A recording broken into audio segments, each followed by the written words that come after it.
রাজবাড়ীর গোয়ালন্দে নুরুল হক ওরফে নুরাল পাগলার আস্তানায় হামলা, ভাঙচুর ও অগ্নিসংযোগের ঘটনা ঘটেছে।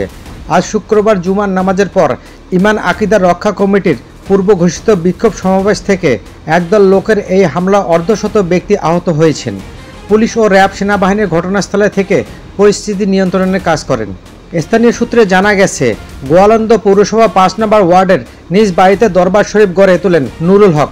গত ২৩ আগস্ট বার্ধক্যজনিত অসুস্থতায় মারা যান নুরুল হক।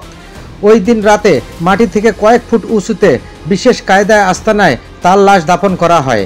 এরপর বিষয়টি নিয়ে ক্ষোভ প্রকাশ করে কবর সমমত করা সহ কয়েকটি দাবি জানায় স্থানীয় আলেম সমাজ।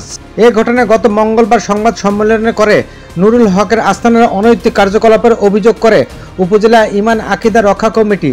তারা বৃহস্পতিবার মধ্যে কবর সমতল সহ বিভিন্ন দাবি জানায়।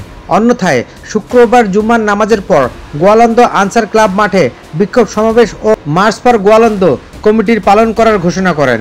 প্রত্যক্ষদর্শী ও স্থানীয় সূত্রে জানা গেছে, পূর্ব ঘোষিত কর্মসূচি অনুযায়ী আজ জুমার নামাজের পর আনসার ক্লাব চত্বরে বিক্ষোভ সমাবেশ আয়োজন করে উপজেলা ইমাম আকিদা রক্ষা কমিটি। কর্মসূচিতে একদল লোক সবল বড় হাতুড়ি ও লাঠিসোঁটা নিয়ে হাজির হয়।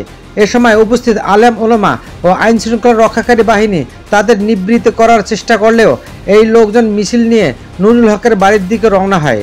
এ সময় পুলিশের 2টি গাড়ি ও উপজেলা নির্বাহী কর্মকর্তার গাড়ি ভাঙচুর করা হয়। প্রত্যক্ষদর্শী কয়েকজন জানান, মিছিল নিয়ে প্রথমে নুরুল হকের আস্তানার ভেতরে প্রবেশ করার চেষ্টা করেন। তখন দরবারের লোকজন ইটপাটকেল ছুঁড়ে প্রতিরোধের চেষ্টা করলে অপর পাশ থেকে ইটপাটকেল ছোড়া হয়। এক পর্যায়ে কয়েকশো লোক দেয়াল টপকে ভেতরে ঢুকে দরবারে হামলা চালান। এ সময় ভক্তদের কয়েকজনকে বেধড়ক পেটানো হয় এবং নুরুল হকের বাড়িতে ভাঙচুর চালানো হয়।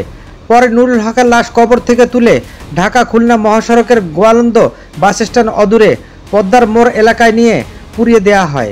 হামলায় উভয় পক্ষের অন্তত অর্ধশত লোক আহত হন। পরে পুলিশ, র্যাব ও সেনাবাহিনী পরিস্থিতি নিয়ন্ত্রণে আনে। রাজবাড়ী পুলিশ সুপার কামরুল ইসলাম বলেন, বর্তমানে পরিস্থিতি নিয়ন্ত্রণে রয়েছে। হতাহতের খবর সঠিক জানা নেই।